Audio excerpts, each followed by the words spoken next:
Mesti ngeten nggih, wong sing yakin nek Allah iku adil, iku ora bakal musuhe iku marani dekne. Mergo dekne dari awal wis nyerah wis pek-pekan. Ora diadili pangeran. Akhire musuhe ora nuntut mesti dikai. Anak dadi wali lakoni gitu. Jadi siji nak kenal Allah iku ora seneng makhluk. Jadi aku seneng kowe iku mergo diutus Allah seneng.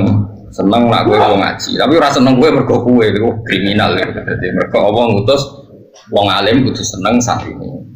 Allah ngutus santri seneng kiai. Ini wis ngono to, ono masalah makhluk, ono jasa sosial, ono servis sosial, omongane LSM aneh-aneh.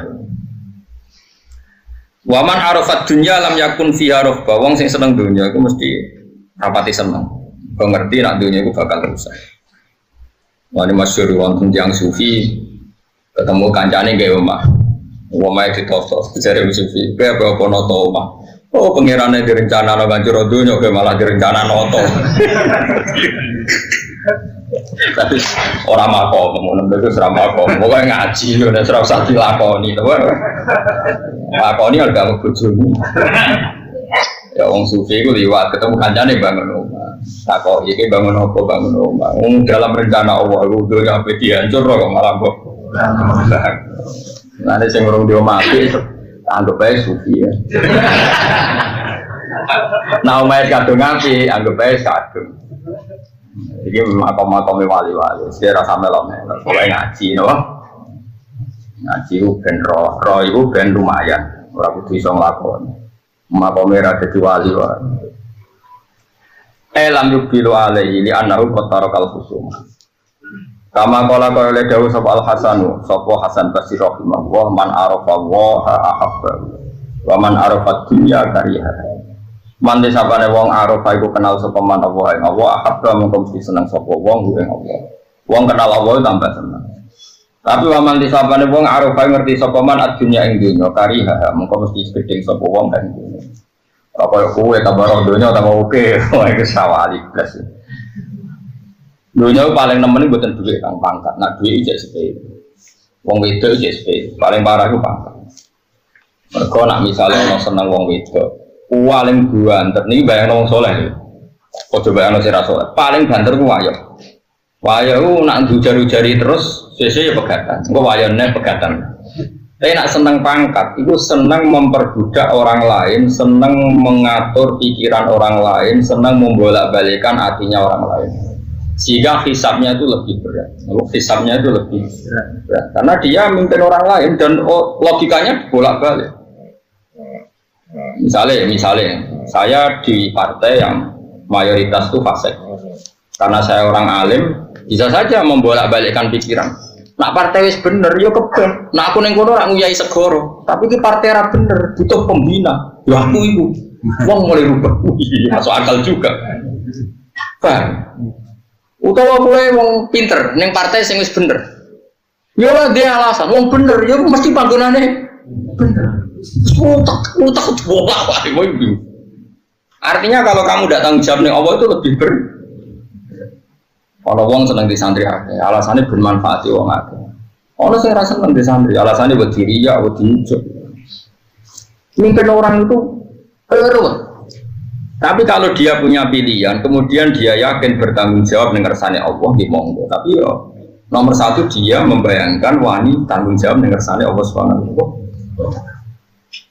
Titik. Selain itu, tak itu bisa dibolak-balik. Ya wow, karena kebenaran Allah Ta'ala itu kita tidak pernah tahu. Sing hakikat itu tidak pernah tahu. Misalnya anak santri nanti tuwek ning pondok, alasannya ngitmai pondok. Oke, ngitmai pondok itu baik. Tapi di saat yang sama mungkin dua ibu sing wis rentak, sing butuh bantuan santri tadi. Iso wae Allah bahasane ngene. Ya Allah, demi ning pondok jadi pengurus wae, ngembaroboke kepleset ning omah ngetokno wedhus dhewe ijazah. Jadi statusnya dia tidak ngitmai pondok tapi membiarkan ibunya beraktivitas sendiri. Nah, atau sebaliknya. Ketika santri tadi yang manfaat di pondok nurut ibu, iso wae duit salah pangeran demi egonya ibunya, anaknya tidak berkembang. Kita tidak pernah tahu dalam hal-hal kebaikan. Makanya ada pepatah di ilmu tasawuf, tersesat di jalan yang terang. Maksudnya tersesat di jalan yang terang. Sama-sama kebaikan, tapi menimangnya itu ya tidak gampang. Menimbangnya juga ada. Misalnya saya sekarang ngajar di Jogja, ibu saya sudah sepuh, dan kalau saya pindah itu mesti berat. Tapi agar saya bilang mau ngajar ya oleh yang sesuai-sesuai. Ya sudah, status saya mungkin di sini ngajar, dan saya mesti pamit. Karena tadi, ketika meninggalkan seorang ibu yang sudah sepuh, status kita ini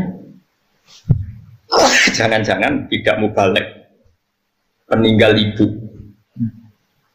Kemudian ada demi pidato, saya mulai mungkin ibu orang tua naikin tuh uang malah perkara bisa. Ya cuma kritik uang, ya cuma rapi. Ngaji kan iki wis gampang ya, Pak. Penting umat ra jelas itu.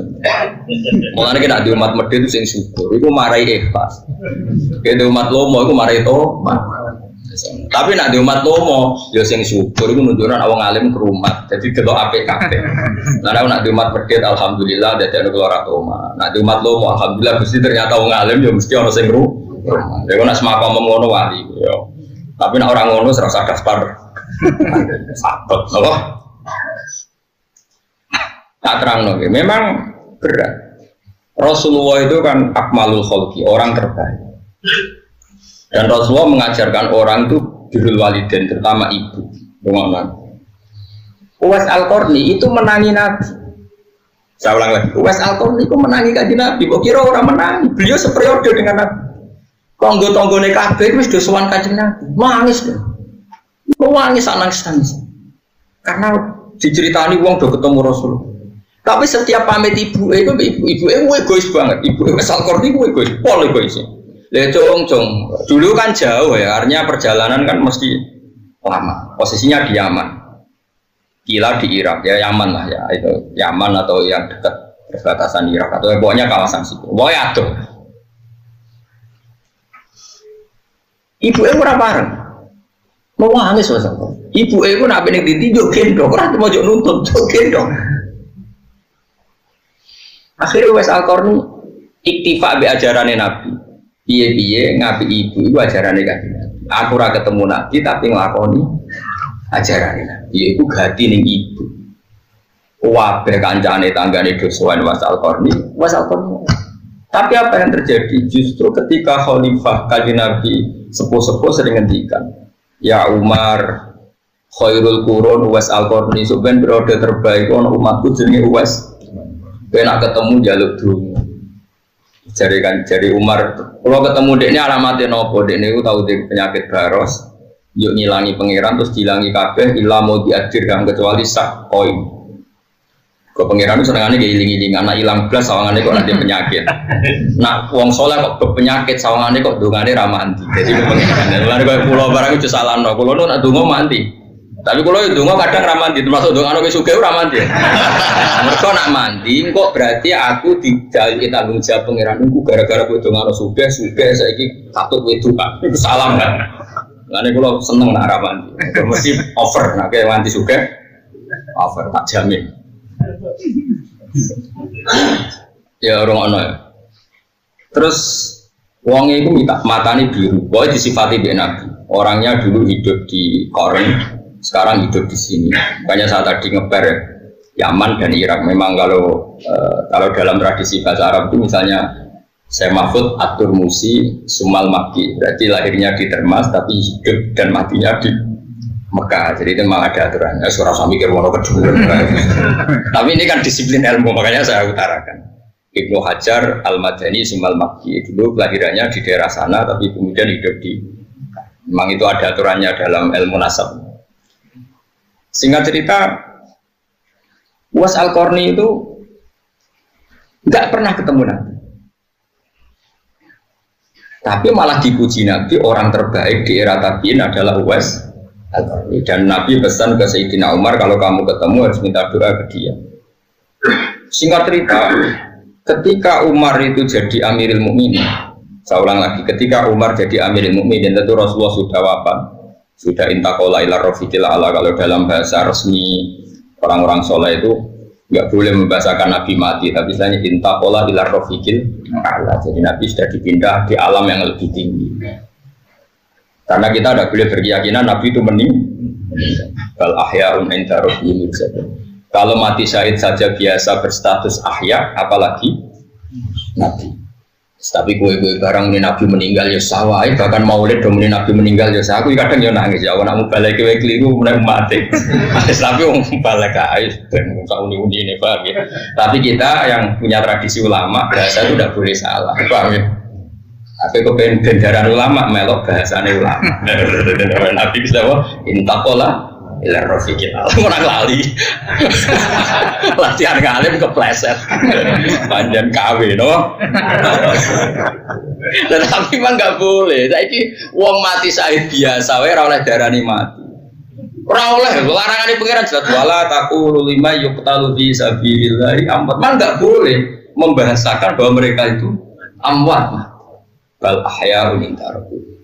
Faida kana syahid min awamin nasila yuqalu mayyit fa kaifa taqulu fi rasulillah annahu mayyit. Nak syahid biasa wae ora oleh barani mayyit. Iki Rasulullah barani mayyit. Mulane bahasane napa? Intakola ila rafiqil. Utawa wafat itu sedengan. Kemanane wafat itu nuhoni itu sesuai waktu.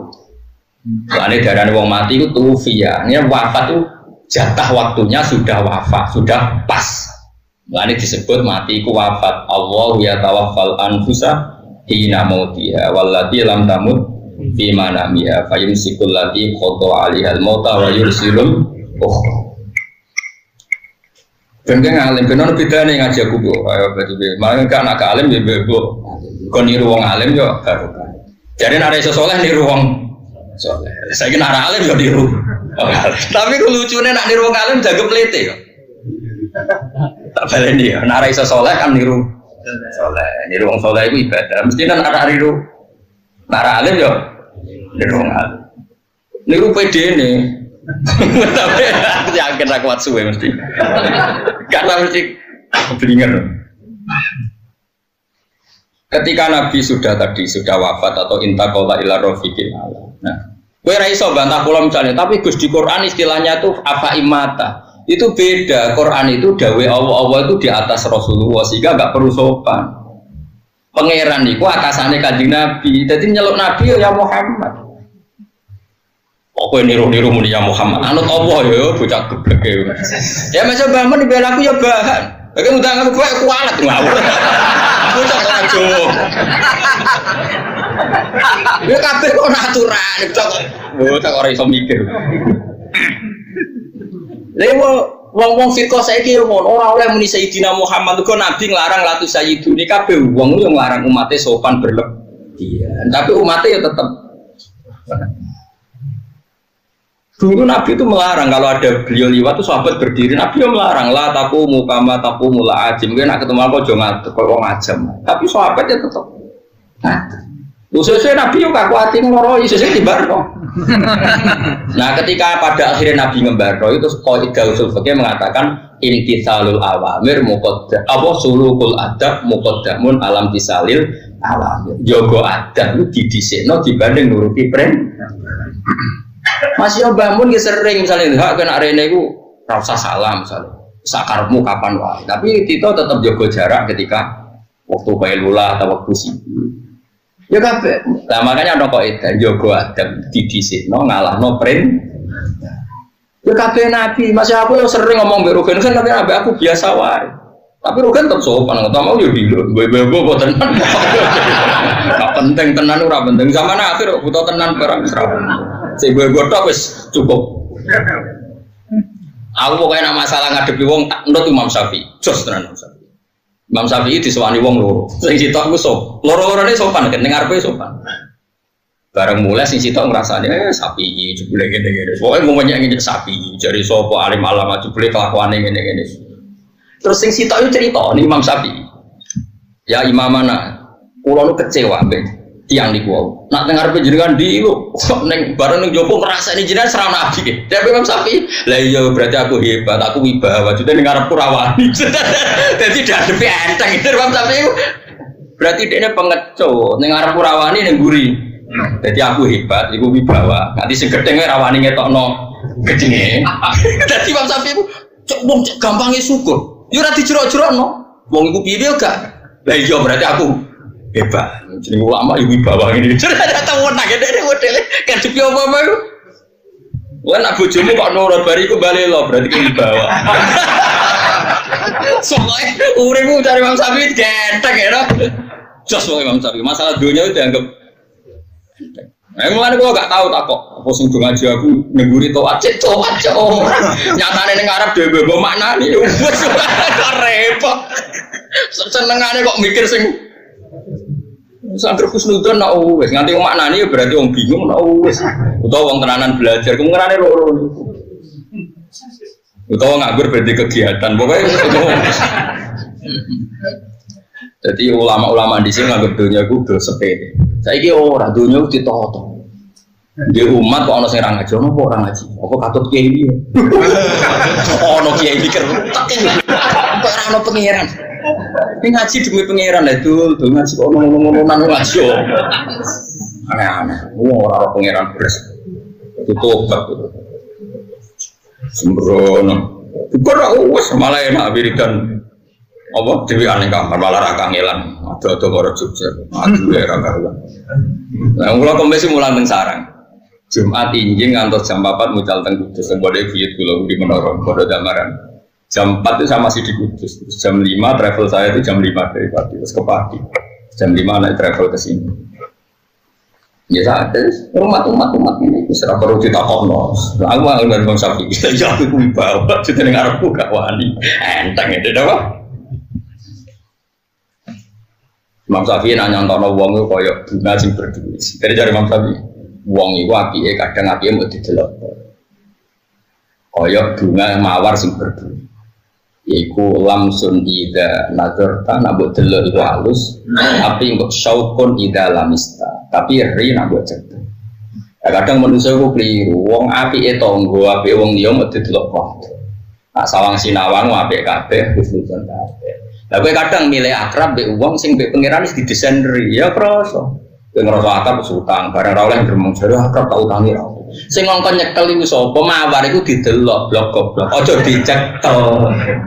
Cekel yo perih wong ngono. Tapi kowe ilmune. Dadi nek pantese didelok yo delok. Ora perlu. Aku lho mbek bupati akrab mbek gubernur, tapi aku ora pantese dicekel apa didelok ya. Ya kok iya Pak iki jenis sing piye? Jenisnya dicekel ya dicekel, jenisnya didelok ya. Delok. Ini mulane ngaji ben utek lu bener. Nah kita ini kadang berlebihan ngelola umat ini dianggap ya didelok ya dicekel. Lha wong itu urusan dhewe-dhewe. Ayo jajal umatku sing bojone rayu lah. Wis semono sing ayu. Dia baturi aku turu be aku mpung ning Yogyakarta. Ya harus sing mikir, waduh wayahe. Ya kan gremeng. Sing ana bojone elek ora tak hitung. Ngamale gampang. Artinya barang apik we ganggu. Pas bojone arep-arep sing lanang turu ning omah, pas sing lanang kon batu iki. Ini kan masalah. Dan saya merasa engko nang ndol. Mulane golek wong sing bojone wae ra gelem ta iku. Oh, sing iso sapa ra ora iso moga. Aku aman apa? Wes tak terusno cerita Wes Al-Qarni. Wes Al-Qarni singkat cerita sampai Rasulullah wafat atau intaqala ila rafiq. Nah wafat masih bagus. Intaqala ila rafiqil a'la. Niku mboten kepan. Ketika era Sayyidina Umar jadi Amirul Mukminin, terus setiap ada tamu dari Qarn itu kampung halamannya sinten? Wah, pasti ditanya. Hal fikum Uwais Al-Qarni? Apa di antara kalian ada Uwais Al-Qarni? Lama-lama saking mangkeli hadirin sering ada pertanyaan gitu dari seorang presiden. Sesuai takut.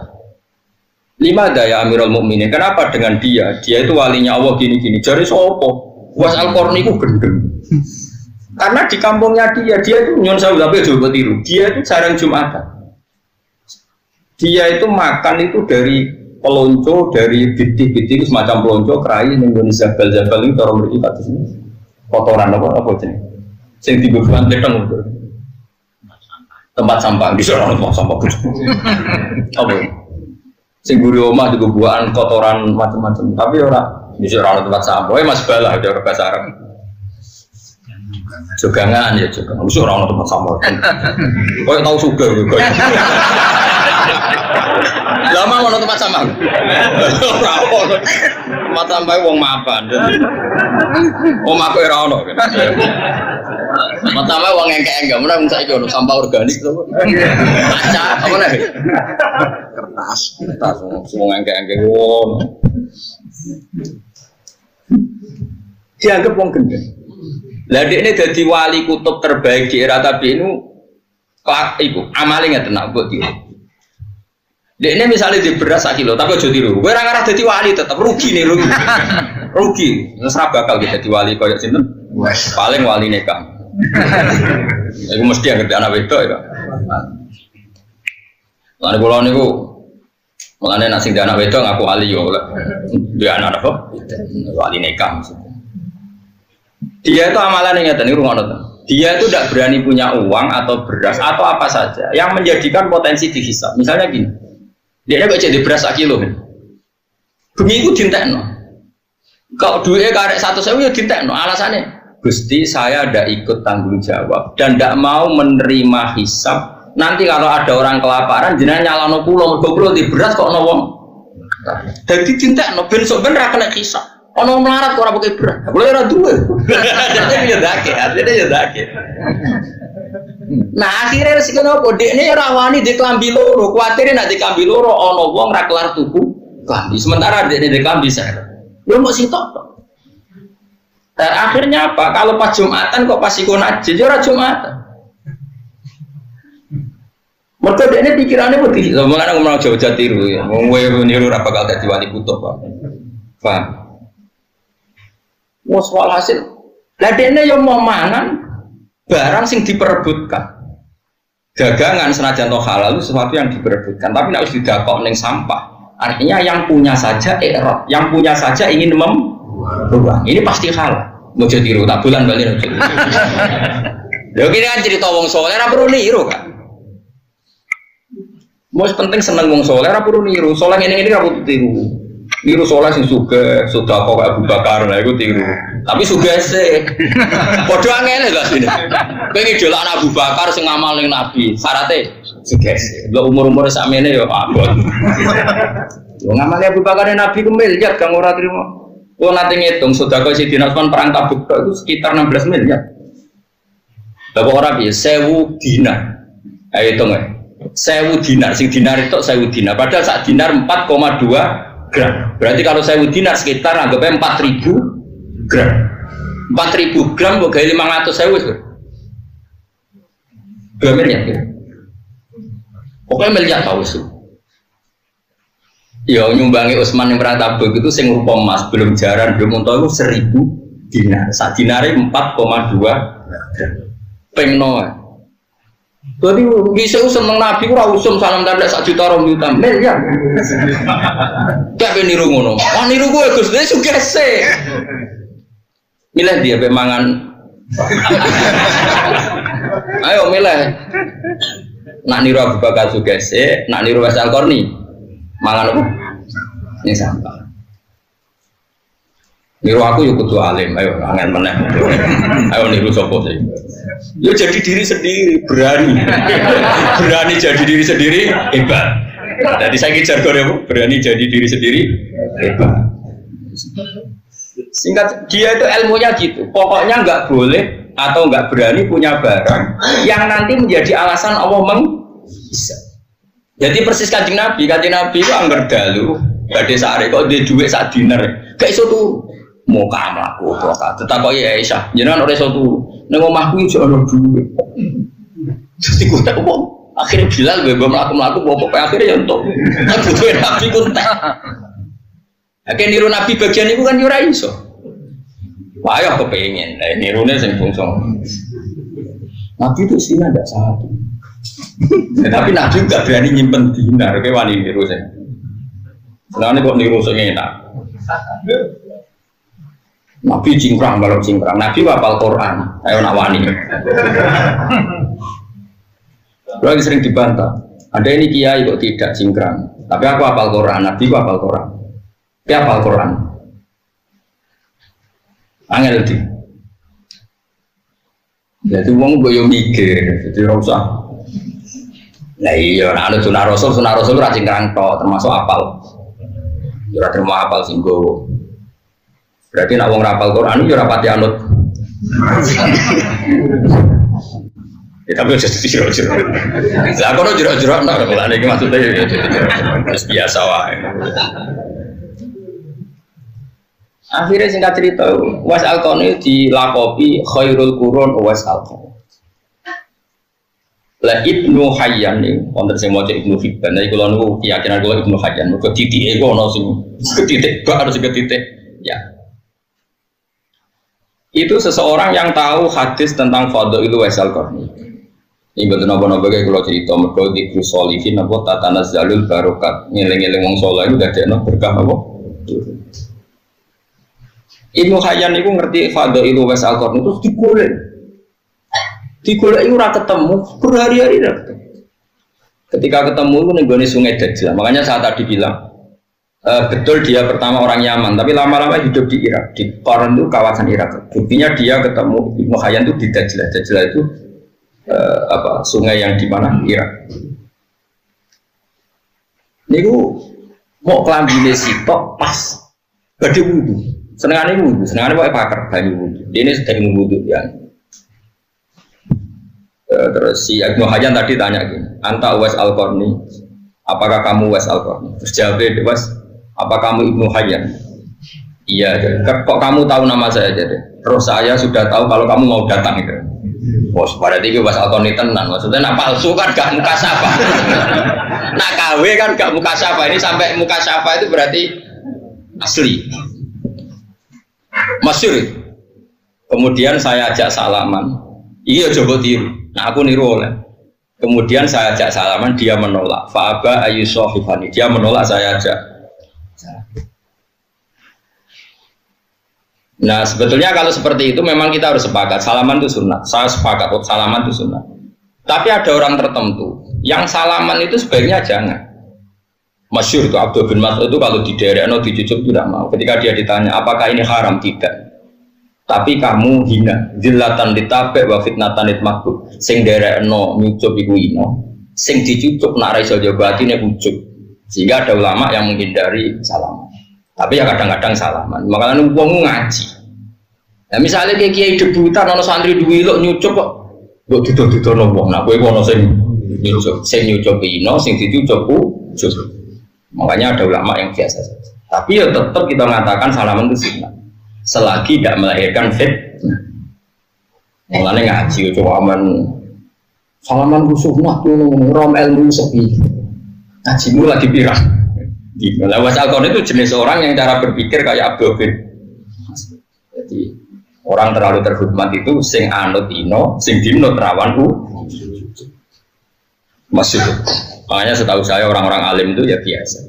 Mbah Mun kadang salaman, kadang buatan bapak, kadang orang santri ya salaman, kadang buatan. Karena sesuatu seperti ini itu tidak mengikat. Karena kalau mengikat nanti sing sitok ino terus, ujuk terus, sing sitok anak kuat. Ini catatan. Enggak mau tajak salaman, beliau tidak mau. Terus Ibnu Hayyan tanya, saya beri ijazah. Jawabnya lucu asal kamu. Yo jogeman ninggal sholat jamaah, yo jogeman ninggal urusannya wong akeh. Pokoknya anut konsensusnya wong akeh. Padahal di ide ra umume wong, tapi nek ngandani kowe iku sing umume wong. Piye iki? Yo lek ngandani talzam jamaatul muslim. Tak tertakok. Lah jinan dhewe kok ngono kuwi aja takok aku, yo janut aku. Lane kula sering nak ngaji kowe janut aku. Kelasnya berbeda. Ora kok terus kula nganggep kelas kaya khusus mboten. Kalau iso bayangno, kuwi jenenge ra kuat. Lah kan kuat piye? Wong alimmu berat kan. Bon singkat cerita, Sayyidina Umar pada akhirnya ketemu terus ya Uwais Al-Qarni istighfar lana Allah. Kita ini meminta supaya kamu mengistighfarkan kita. Uwais Al-Qarni nomanis. Gak gelem tenan. Akhirnya Umar ngaku kartu as sing ngongkon aku itu sing itu Kanjeng Nabi. Terus wala budali minta awana ngono yo gelem ra gelem ndonga menangis kan. Itu menjadi pepatah di dunia tasawuf. Wa kam min masyhurin bi barokati masjid. Banyak Umar yang masyhur ternyata ada barokahnya masjid. Dulu ketika Mbah Bisri terkenal, itu ada Kiai alim di Rembang namanya Kiai Mabrur. Dulu ketika Mbah Imam Sarang terkenal ada Mbah Zubair. Itu mesti ada. Ada ulama masyhur, ada ulama masyhur. Dulu ketika Imam Syafi'i terkenal, ada namanya Syaiban Ar-Ra'i yang tidak terkenal. Dulu itu biasa, orang terkenal kerjasama dengan yang tidak. Sama-sama alim, tapi sama-sama alim. Itu wasal korni, sehingga dia tidak mungkin kena hisab. Jadi duit itu tidak neblas, ben nak nong radi duit ini radi salah nong pengira. Beras itu tidak neblas, ben kalau malam itu gak nong di beras ini radi salah nong. Kewani, oh rawani kan, di beras apintali cek wedi. Ya tapi kira usah terus darani Kiai Ilya sing idhikhar salah nggih boten. Ana ilmune Sayyidina Umar idhikhar, Rasulullah nggih nyimpen.